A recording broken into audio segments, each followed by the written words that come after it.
Habang tayo nakatayo at ang ating basahin ng ating gospel text for today, magat God's authoritative word, makita sa John chapter 13 verse 1 to 17.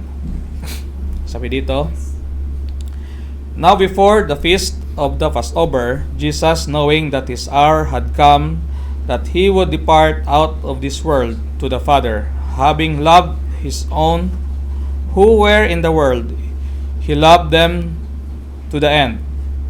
During supper, the devil having already put into the heart of Judas Iscariot, the son of Simon, to betray him, Jesus, knowing that the Father had given all things into his hands, and that he had come forth from God and was going back to God, got up from supper and laid aside his garments, and taking a towel, he girded himself.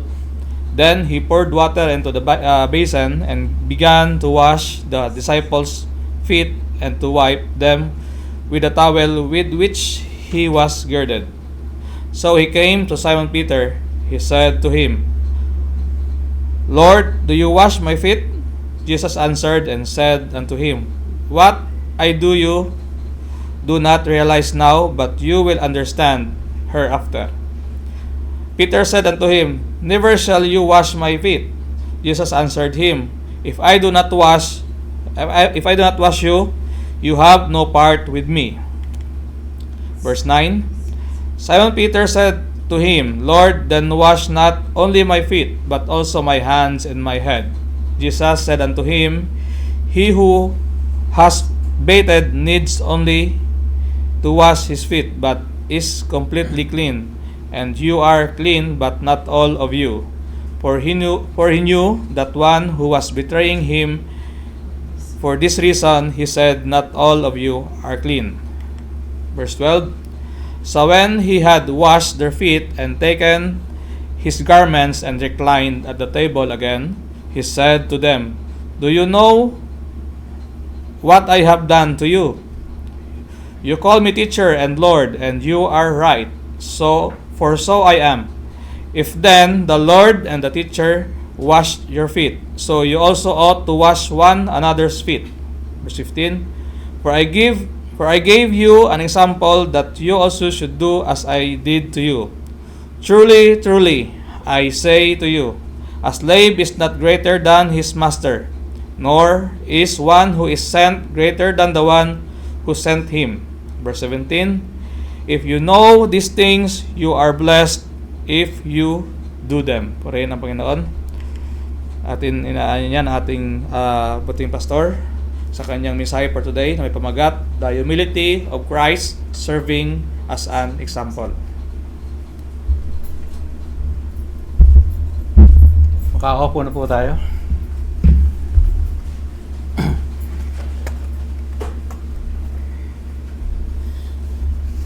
So, bilang pasimula po, magandang umaga sa ating lahat. At we are few in attendance, but we are having joy inside with the Lord. So, bago natin tayo tumungo sa ating preaching for today, basahin ko muna ito. Sabi nga sa Proverbs chapter 11, verse 2, "When pride comes, then comes dishonor, but with the humble, there is wisdom." Okay, tayo po yung manalangin. O Diyos sa maraming banal, Ama, maraming salamat po muli sa pagdako ninyo at pagdala sa amin sa inyong bahay panambahan sa araw na ito upang muli masamba ka, kapurihan ka, Panginoon, at muli makapakinig ng mga iyong salita sa araw na ito, Panginoon, na magsisilbing ilaw at gabay sa aming pamumuhay bilang inyong mga anak. Be in the midst of this preaching, Panginoon. Pangunahin niyo po ako at ikubli niyo ako sa inyong likuran at ang salita niyo lamang ang manaig sa mga oras ito, Panginoon. Muli, Lord, tangan ko rin ng banal sa Espiritu na magagabay sa akin sa inyong mga salita, Panginoon. Ito po ang aming samot na langin sa tanging pangalan ni Jesus. Amen.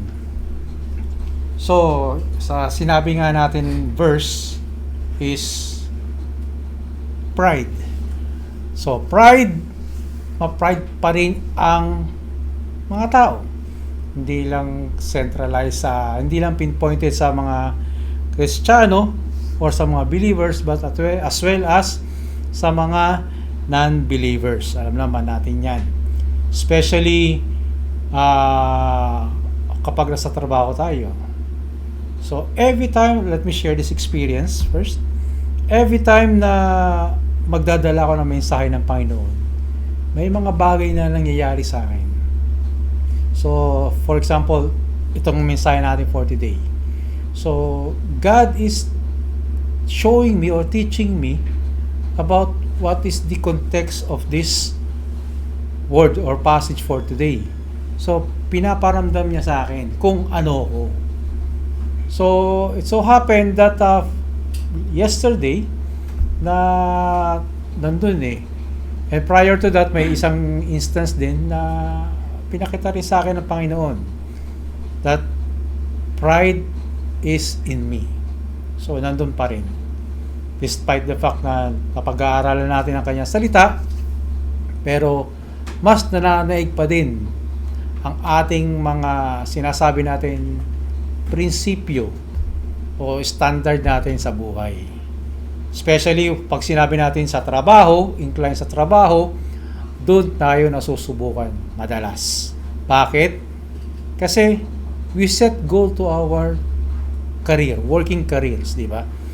Gusto natin, we are on top always. Gusto natin, lahat ng ginagawa natin is systematic para mapadali ang ating mga trabaho. But there will come a time na susubukan tayo.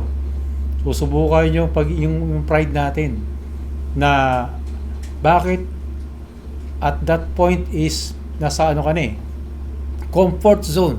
Kasi gawin mo na lahat. Di ba? Pero may isang bagay o isang pagkakataon na susubukin ka.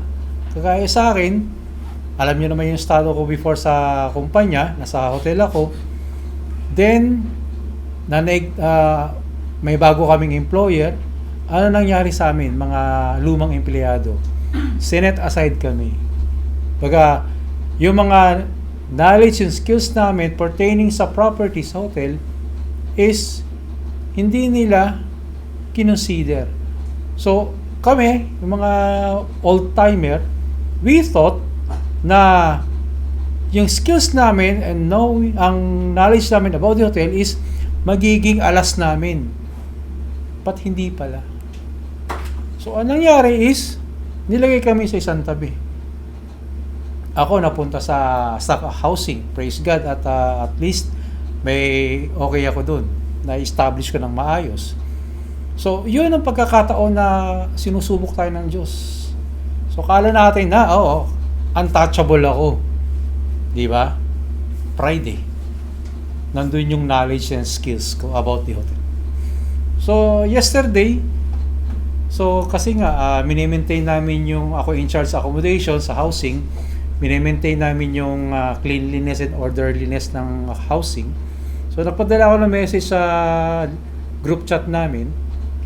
Sinasabi ko na nililinis namin ang accommodation, maintain natin yung cleanliness and orderliness even without resources. Kasi walang binibigay sa akin sa housing. Ni sabon, ni basahan, wala. Kung ano man yun makita ako doon, yun na lang ang ginagamit ko na ibinibigay ko doon sa mga cleaner.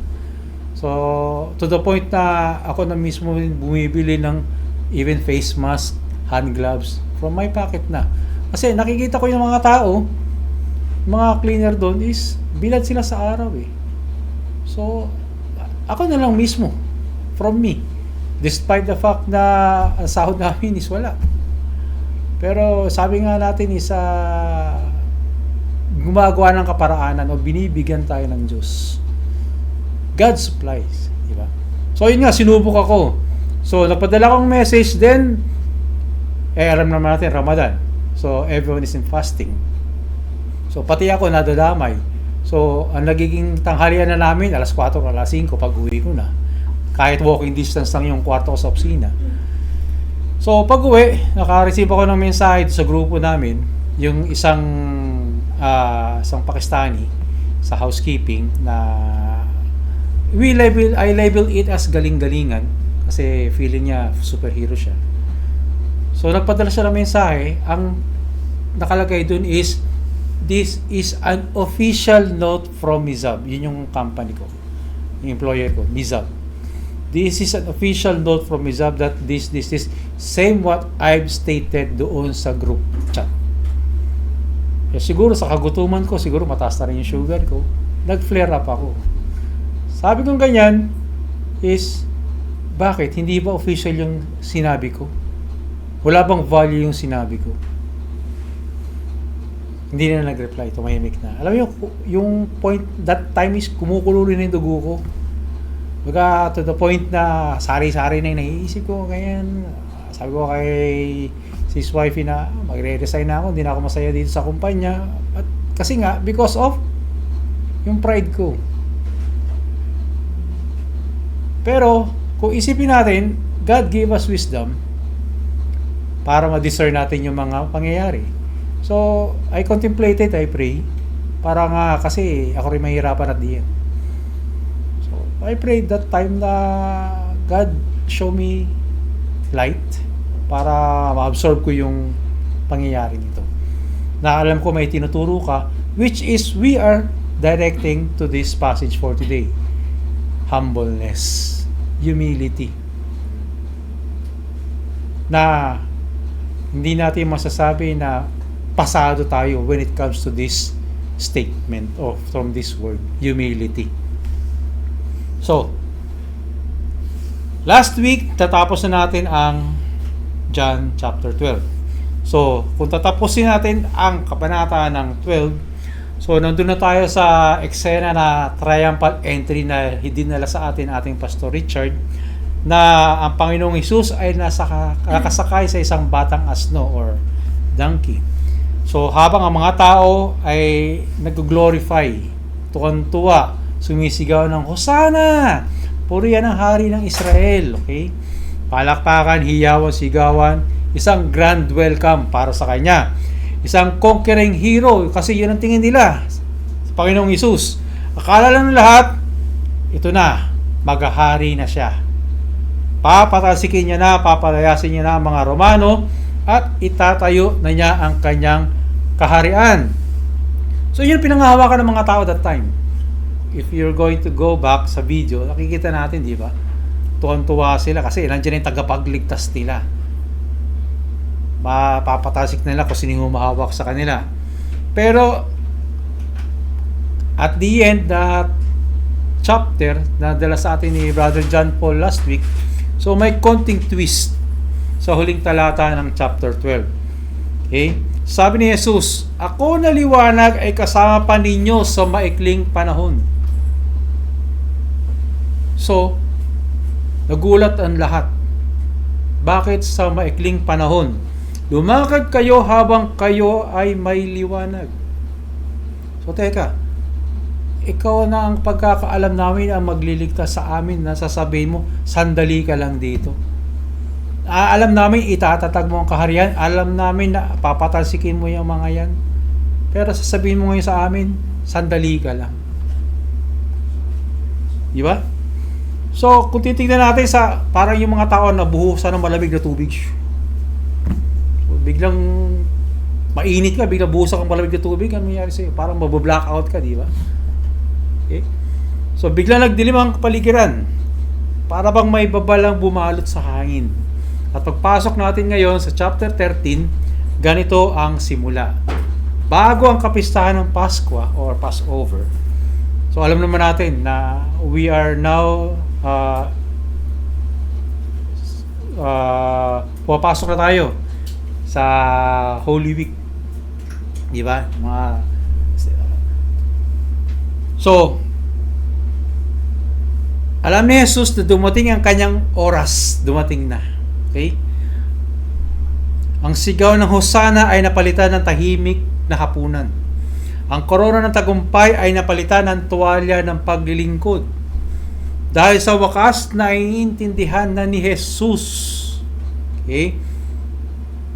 kahit hindi pa ng mga alagad o ng mga tao, na ang tunay niyang kaharian ay hindi itatayo sa pamamagitan ng pwersa at palakpakan lamang, kung hindi sa pamamagitan ng pagluhod at paghuhugas ng mga paa.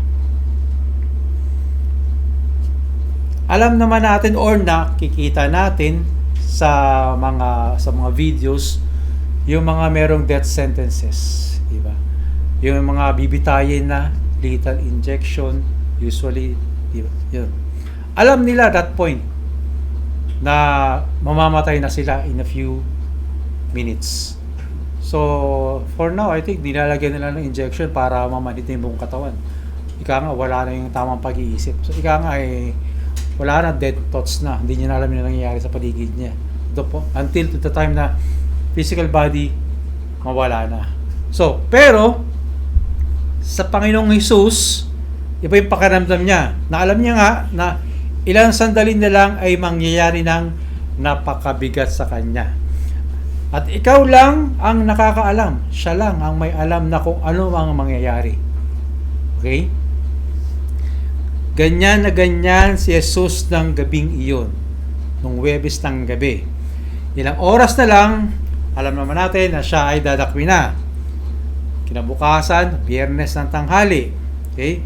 Siya ay ipapako na at alat ng ito, alam niya na mangyayari. Kagaya ng sinapag-aaralan natin, it is God's ordained will.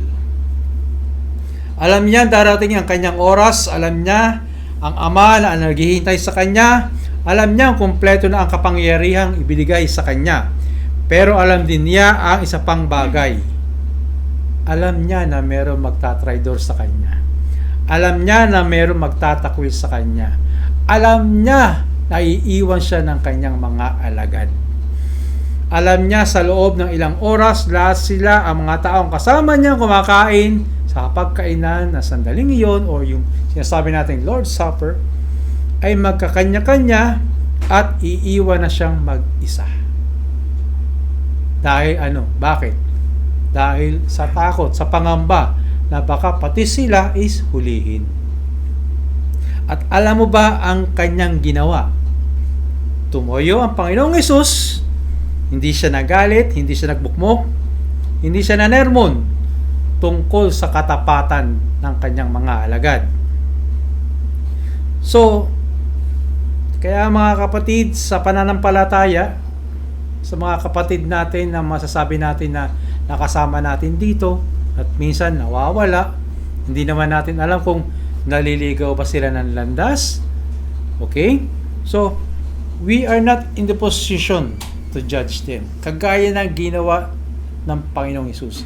Hindi niya kinondem yung kanyang mga alagad despite the fact na alam niya na at the very end tatalikuran siya. Pero hindi niya kinondem.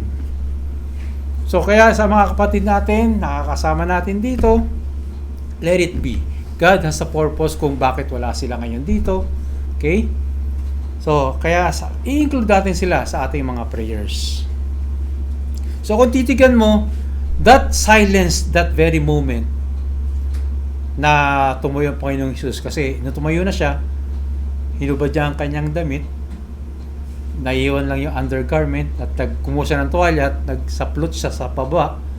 So para bang very quiet, very peaceful at that time. So pero that silence speaks very loud. Mas yung alam mo yung nakakabingi yung katahimikan yung sasabihin natin. Okay? So ito pa, habang nag-aagawan yung mga disipulo, kasi nga payabangan sila eh. Mas mas masunurin ako, mas ako yung sumusunod sa Panginoong Hesus. Mas magaling ako kaysa sa iyo, ganyan. So paligsahan sila. Ego. Nandun pa rin yung ego nila. Na mas magaling si ganyan, mas magaling si ganun. So, okay? So biglang tumayo si Jesus, tatahimik ang lahat. Hinubad niya ang kanyang panlabas na damit, kinuha niya ang isang tuwalya at binalat niya sa kanyang baywang. Kumuha siya ng tubig sa banga at saka lumuhod siya. Kanino? Sa kanyang mga disipulo.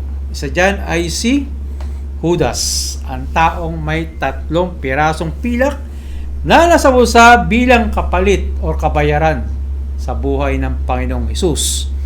Lumod siya at hinugasan ang kanyang mga paa.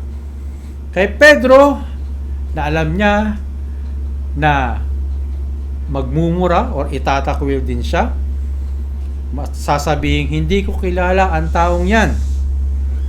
Mga iwanan, lumuhod ang hari ng kalangitan at ginawa ang trabahong kahit aliping Hudyo, okay, ay hindi pinapagawa sa kapwa Hudyo. Walang nagsasalita, katahimikan ang nananaig, tubig lang ang umaagos at siguro mangilan-ngilan is merong naluluha. Okay? At to that point, merong nahihiya. Sobrang hiya sa sa kanyang nakikita. Sa puso ng bawat disipulong dapat sana sila ang nag-aalok na maghugas ng mga paa. So ang ating sermon for today is the humility of Christ. This serves us as an example. So tama-tama nga dahil sa natataon dahil Semana Santa. Okay? So the big idea of this passage for today, because Jesus secured our salvation through his what? Through his ultimate humility. We are freed and commanded to humbly serve others in love dahil sa kanyang pagmamahal. So,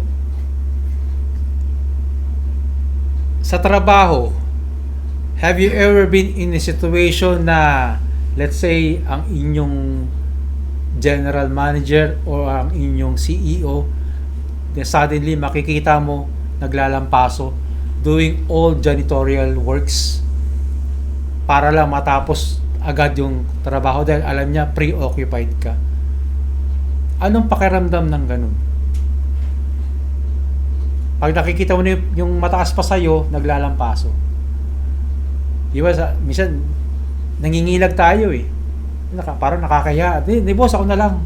Di ba, ganun, may mga ganun sitwasyon tayo.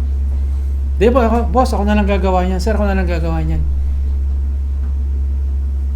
Pero, alam ng amo natin, sa trabaho, na kailangan ko itong tulungan para mapadali yung trabaho at matapos on time. So, ganun din ang nangyari dito sa John chapter 13. We are standing on holy ground. Okay? The public ministry of Jesus is over. Alam na naman natin. Tapos na yung public ministry niya. The shadows of Golgotha are lengthening. Ayan na, abot na niya na yung bundok na kanyang pagpapakuan. Alam ng Panginoong Hesus that sa ilang oras na lang, He will be arrested, beaten, and nailed on the cross. Alam niya na si Judas ay meron ng deal sa kanyang mga sundalo, sa mga Hudyo. He knows that Peter will deny Him. He knows that all the rest will flee in cowardice. Alam niya na lahat yan. In that moment, the alternate personal crisis, what is he thinking about? Is he thinking about himself? His own comfort? His own fear? Yung bang iniisip ng Panginoong Hesus that very moment? We don't. Alam naman natin na hindi. Look at verse 4. Got up from supper and laid aside his garments, and taking a towel, he girded himself. The King of Kings, the Creator of the universe, through whom all things were made, stands up from the table, takes off his robe, wraps his towel around his waist, and kneels at the feet of the betrayer, his denier, and his deserters. Ito na ang pinapakitang humility ng ating Diyos. Nagpakumbaba ang Panginoon. And now, as we look into this basin of water, yung kinuha niyang tubig, we are going to see 3 things sa tubig na yun. Ano makikita natin? Me, myself, and I. Tama, mali? Yun ang makikita natin, yung reflection natin dun sa tubig. Yun ang makikita mo kapag hindi mo alam ang kagustuhan ng Panginoon. Yun ang makikita mo kapag ang focus point mo is ang sarili mo. Kung ano ka dun sa salamin, kung anong ka doon sa reflection mo sa tubig, yun ang nakikita mo. Okay? Lahat ng yan is pang sarili. Me, myself, and I. Okay? Pero kung hihingi ka ng wisdom sa Diyos at meron kang Kristo sa puso, madidiscern mo ang nais gawin ng Panginoon. Makikita mo dito, imbis na me, myself, and I, makikita mo dito, bakit ginagawa ito ng Diyos? Anong motibo ng humility? Ano ang modelo ng humility? At ano ang mandate ng humility? Yun dapat ang nakikita natin doon sa basin. Hindi ang reflection natin. Pero kadalasan, ang nakikita natin, because of our pride, even sa salamin, me, myself, and I. Tama? Nobody is excused. No one. Lahat tayo ganyan. So alamin natin ano ba ang motibo ng Panginoong Hesus. Before we look at the action, we have to understand the motive first. Tama? And John makes it crystal clear for us in the opening verses, verses 1 to 3. Ano sabi doon? Now before the feast of the Passover, Jesus, knowing that his hour had come, that he will depart out of this world to the Father, having loved his own who were in the world, he loved them to the end. During supper, the devil having already put into the heart of Judas Iscariot, the son of Simon, to betray him. Jesus, knowing that the Father had given all things into his hands, and that he had come forth from God and was going back to God. It says that Jesus, having loved his own who were in the world, he loved them to the end. Sino yun? Yung kanyang mga disipulo, yung kanyang mga pinili. Minahal niya. That phrase to the end doesn't mean until he died. Hindi lang hanggang sa kanyang kamatayan. In the original language, it carries the weight of completely or to the uttermost, hanggang sa kaduluduluhan. This is a love without limits. This is the unconditional love of God. Without conditions and without end. Ito ang lalim ng pagmamahal ni Kristo na ibinigay niya sa kanyang mga hinirang na disipulo or sa kanyang mga hinirang. Look at the context surrounding this love. Verse 1 tells us that he knew his hour had come. Verse 3 tells us he knew that the Father had given all things into his hands. Verse 2 tells us he knew again that Judas was betraying him. Alam niya lahat. So, do you see the point the Spirit is making? Okay? Through John na gumawa ng sulat na ito. Jesus acted not in a moment of weakness. Kasi alam niya na eh. Pero kung tayo alam na natin yan, na nalalapit na yung kamatayan natin, para panghihinaan ka na. Kung wala kang Kristo sa puso.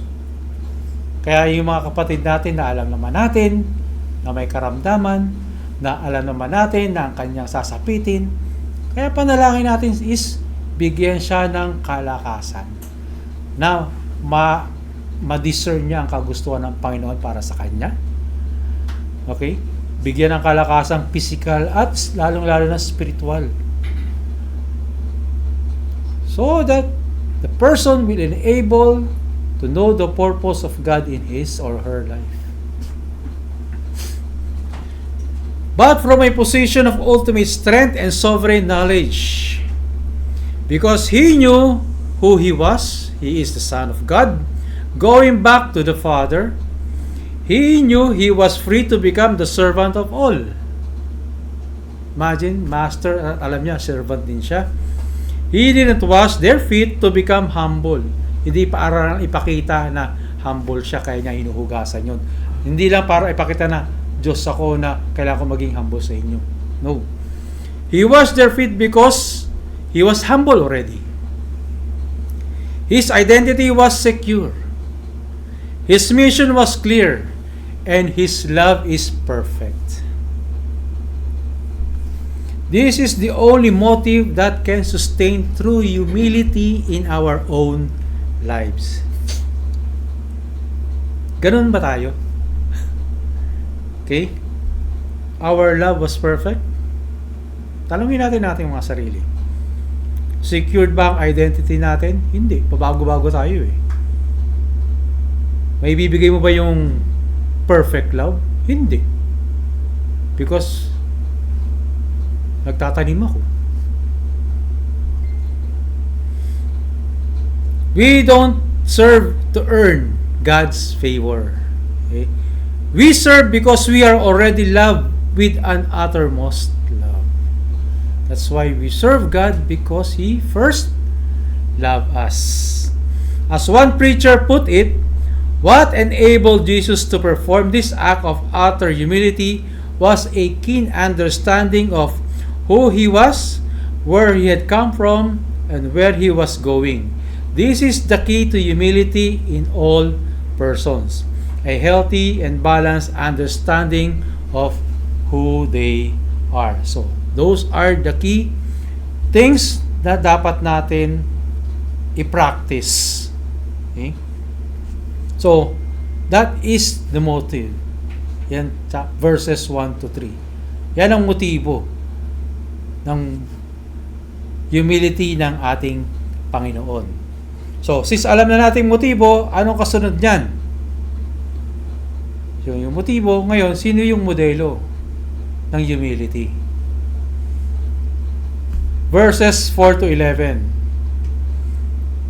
Picture that room, that upper room. The room was dusty. The disciples' feet are cracked and with grime of the Jerusalem street. In that culture, this was the most menial task imaginable. Yung paghugas ng paa. It was so lowly that Jewish slaves were not even required to do their Jewish to their Jewish masters. That task was reserved for Gentile slaves only. Very evident ang discrimination sa mga Hintil that time. And so the disciples recline at the table. There is an awkward silence. The basin and towel are sitting right there, but nobody moves. Bakit? Because in Luke tells us that at that very moment, they were arguing about which of them was the greatest. Di ba? Nagka-argue sila kung sino mas magaling sa kanila. Sino ang pinakamagaling na disipulo. They were all too proud to begin as a servant of Christ.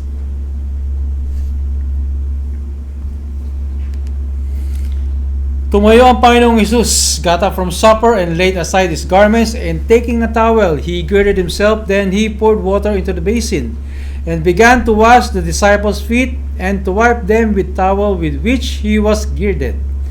So he came to Simon Peter. He said to him, Lord, do you wash my feet? Jesus answered and said to him, what I do, you do not realize now, but you will understand hereafter. Peter said to him, never shall you wash my feet. Jesus answered him, if I do not wash you, you have no part in me.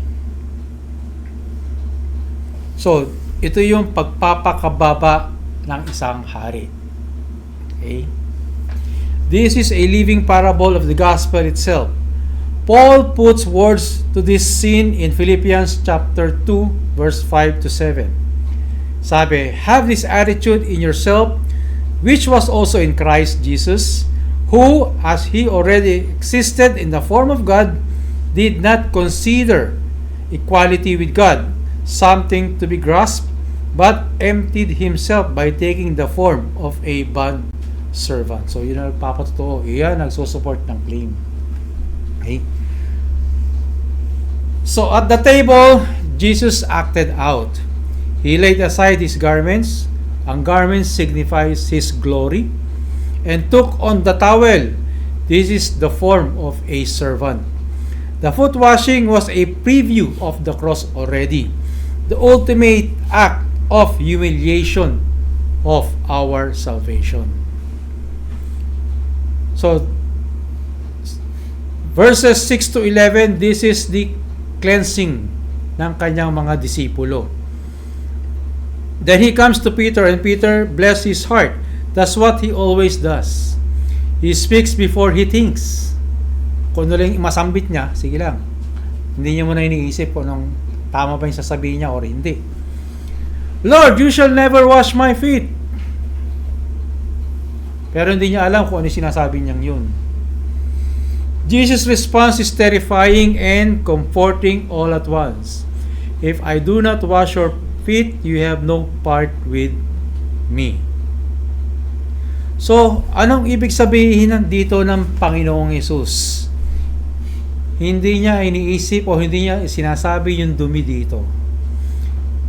He is talking about the sin of mankind. Here, a great reformed truth shines through Jesus. Jesus explains that a person who has bath, okay, in Greek, luuwo, a complete bath. Naligo na tayo. Okay? Bago tayo pumunta dito, naligo na tayo. Is completely clean. Malinis ka na. So, yun sinasabi. But, he still needs to wash his feet. Nipto in Greek. Because they pick up the filth of the world as he walks through it. Diba? So, kahit sangdamakmak ang gagawin mong pangungumpisal, paghingi ng tawad sa Panginoon, paglilinis ng inyong sarili, still, mababahiran ka pa rin ng dumi. Dahil tayo ay lumalakad pa rin sa mundo na puno ng kasalanan, puno ng karumihan. Kaya sinasabi at ginawa ng Panginoon na alam ko naligo ka na, pero dapat ko pa rin hugasan ang iyong mga paa. Dahil kinaladkad mo or kinuha mo pa rin ang dumi ng lupa. So when we come to Christ, we are given a complete bath. And that is what we call justification. We are washed once for all from our guilt and penalty of sin. We are completely clean. In God's sight, because of the blood of Christ, we are saved. Naligo na tayo ng dugo ng Panginoong Hesus. Nilinis na tayo. It took a bath with God's Christ blood.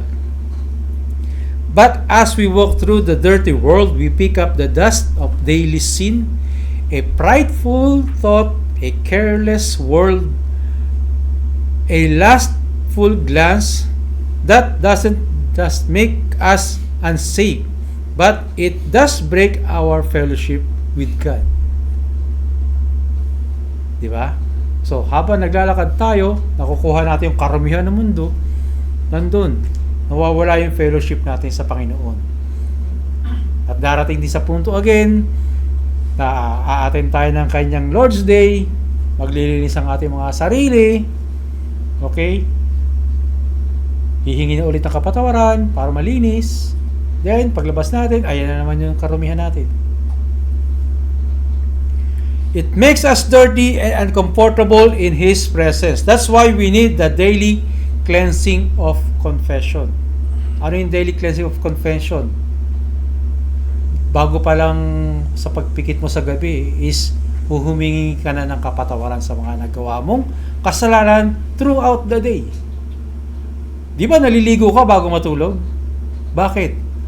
To clean yourself, para fresh ka pagtulog. Ganon din ang ating spiritual na pangangatawan. Kailangan din natin hugasan through our confession. This is the foot washing of sanctification. So as Jesus was teaching Peter that he need more than just the bath of salvation, he need the ongoing cleansing that only the Savior can provide. And notice, he didn't just wash good disciples. So, hindi lang yung mga mababait. Pati na rin yung mga traidor, yung mga mangiiwan sa kanya. Okay? In verse 11, reminds us that he was the feet of the traitor. He loved Judas to the end. Minahal pa rin niya si Judas kahit alam niya na ibebenta siya. So, iyaan ang modelong ipinakita sa atin ng Panginoong Jesus sa paghuhugas ng paa. Iyaan ang greatest humility ng Diyos na ibinahagi sa atin. So, kung merong modelo, merong motibo, ano ang mandato naman sa atin bilang mga tagasunod ng Panginoong Hesus? Okay? Meron pa ring mandato dyan. Nandiyan yung sa 12 up to 17 na yan. After he finishes, Jesus put his robes back on and reclined at the table. And then he asked most penetrating question. Talagang babaon sa'yo. Do you know what I have done to you? He answers his own question. And sabi nga, he says, I am your Lord and teacher. I have all authority. And if I, your sovereign king, wash your feet, then you have no right to hold on to your dignity. You have no right to refuse to serve. Ako na mismo ang hari na naghugas ng iyong paa. So, wala kang karapatan na tumanggi, i-uphold mo yung dignity mo, dahil ako ang naghugas ng paa mo. Wala kang karapatan na mag-refuse sa ipag-uutos ko, sa ipapagawa ko. This is the mandate. We need to be careful sa bagay na ito. Okay? In Reformed theology has always been cautious about turning this into a mere ceremony. So, baka sabihin ng iba na bakit hindi nyo pinapractice ang paghuhugas ng paa sa inyong kongregasyon? Pinapractice nyo nga ang baptism. Pinapractice nyo ang communion or Lord's Supper. Bakit itong great humility hindi nyo i-practice? Di ba? Itinuro sa atin ito ng Panginoong Hesus. Bakit hindi nyo rin gawing ritual during worship service? Yan. So, kaya dapat tayo mag-ingat. The point is not that we must all literally wash each other's feet every Lord's Day. Though if the Spirit leads, okay, there is nothing wrong with that. As one pastor wisely noted, Jesus is teaching an attitude here, not an action. Yung byproduct ng ginawa ni Jesus, ang kanyang nais iparte sa atin, yung pagiging humble niya. Hindi yung act niya ng paghuhugas ng paa. Simbolo lang yan. Pero kung if we dig deeper, the true essence is ang kanyang pagiging humble bilang Diyos. The towel is a symbol of a lifestyle. It means we are to stoop to the needs of our brothers and sisters. It means we are to forgive the one who wrongs us, like Jesus washed Judas' feet. It means we are to help restore a brother or sister who has fallen into sin, gently and humbly. Hindi yung dadakdakan natin, hindi yung ikukutya natin. No, we are not in that position. Ang itinuturo sa atin is to be gentle and to be humble in correcting our brothers and sisters na alam naman natin na nagkakasala. Okay? Ang sabi dito, look at verse 17. Sa verse 17, anong sabi? If you know these things, you are blessed or blessed if you do them. Anong mapapansin natin? Merong word if. So, in flow chart or in flow, kapag meron kang if word, meaning if statement, meron kang condition. Meron kang condition, yes or no. Kapag no, dito ka. Pag yes, dito ka. Di ba? So, binigyan tayo ni Jesus ng conditions. Kapag alam nyo ang mga bagay na ito, we are blessed. Kung gagawin mo. Kapag hindi mo ginawa, do not expect that God will bless you. So this is a conditional statement from our Lord Jesus Christ because of the word if. Knowledge versus action. Jesus distinguishes between knowing and doing. It is possible to have knowledge. Yes, we acquire knowledge through our experiences. But the real blessings comes with obedience. Yung pagsunod natin, hindi yung knowledge lang natin. Okay? Kailangan obedience, yung pagsunod natin, yung pagtalima natin. Encouragement to obedience. Dapat in-encourage natin ang bawat isa. Naging masunurin tayo. Christ is encouraging His disciples and us to live out the humble service that He demonstrated by washing their feet. The if challenges us to go beyond intellectual understanding to active love and service. Lastly, this is a promise of blessing. The blessing is promised upon the condition of obedience. It highlights the importance of live faith. What we do matters as much as we want, we know. So, yun ang sinasabi. Bakit sa tingin nyo nilagyan ng Diyos ng kondisyones? Dahil alam niya, we know God is sovereign, right? So alam niya ang estado ng ating pagkatao.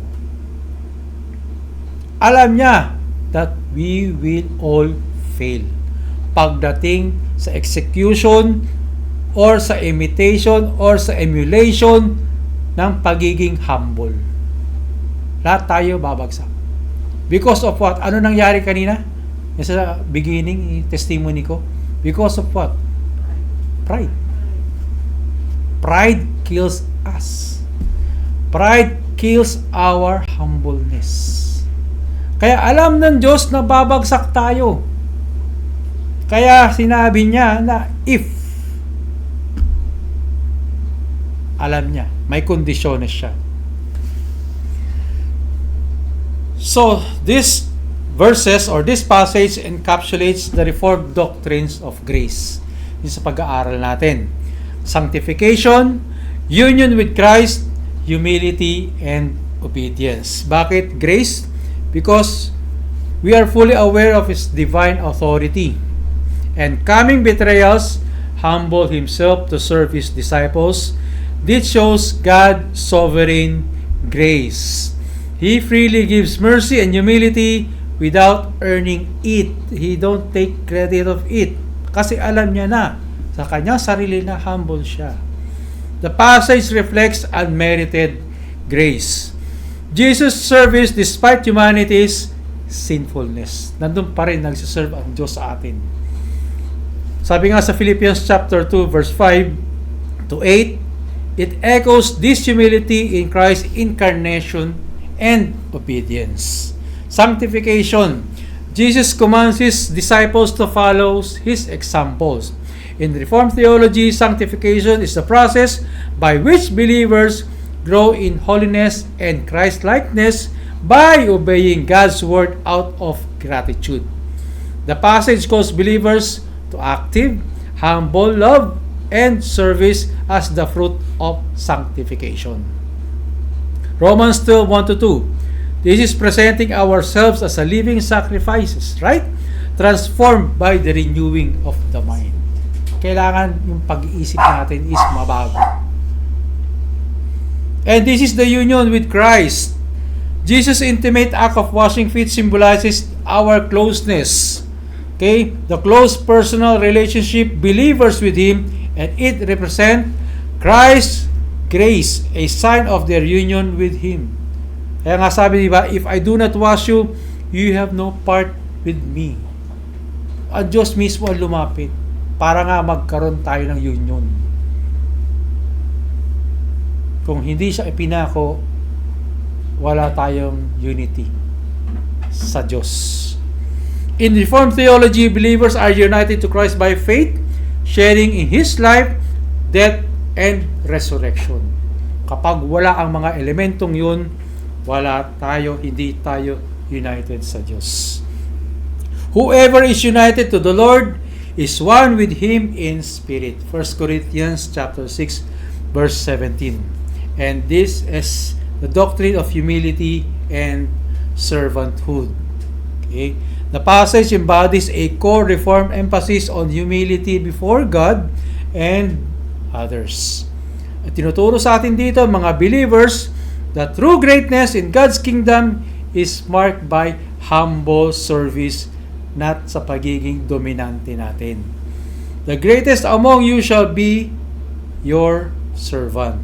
Matthew chapter 23, verse 11. And lastly, this is part of the doctrine of obedience and good works pa din. In John chapter 13, verse 17, Jesus says His condition, which emphasizes obedience. Yung pagtalima pa rin natin, pagsunod sa Kanya. Good work flows from faith and are evidence of it, but they do not earn salvation.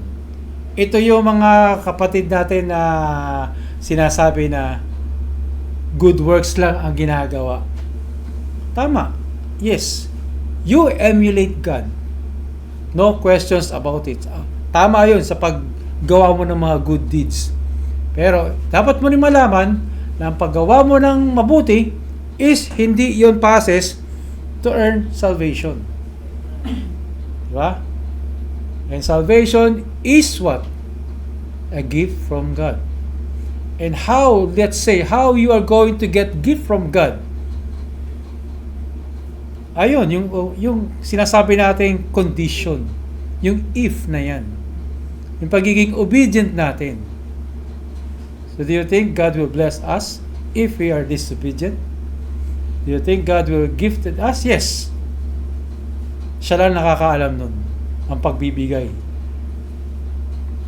Pero dapat natin mapagtanto na ang kapaggawa ng kabutihan ay hindi passes para to earn our salvation. Saved by grace through faith, created for good works. In Ephesians chapter 2, verses 8 to 10. Kaya mga kapatid, ano nga ba ang dala nito or ang sinasabi natin, ang sinasabi ng passage sa atin? How we are going to apply this in our personal life? How are you going to take up the towel of Christ? So church, the world is not impressed by our buildings or pagandahan ng church, pasiglapan, palakihan, no? Or how we execute our worship service programs. Systematic yung ginagawa nilang programa. Maganda yung program nila. Kakaiba yung worship service program nila. The world is dying to see people who are secure in Christ's love for them, that they are willing to get dirty in serving others. Kung maganda nga ang iyong simbahan, maganda ang iyong programa, if you are not going to make dirt, wala. Yun din ang sinasabi ko sa mga tinuturuan ko, mga tinetrain ko, mga bagong empleyado. Lalong-lalo na yung mga katutubo. Sinasabi sa kanila, gusto mo bang matuto? Gusto mo bang tumaas ang ranggo? Handa ka bang dumihan ang iyong mga kamay? So, meaning to say, handa ka bang magtrabaho? Handa ka bang sumunod? Are you too proud to take the towel? Maybe, yes, because of pride. Is there a relationship in your life that is broken because you refuse to stoop and serve? Is there a need in this church that you keep walking past, waiting for someone else to handle it? Ito yung mga katanungan. Remember, Jesus knew who He was and where He was going because He was secure in the Father's love. He was free to serve. We are His own. He has loved us to the uttermost, all the way to the cross. Because He washed us clean from sin, we don't have to worry about protecting our reputation anymore because of that blood who washed our sin. We are free. We are free to pick up the towel. Yan po ang mensahe sa atin ng Panginoon.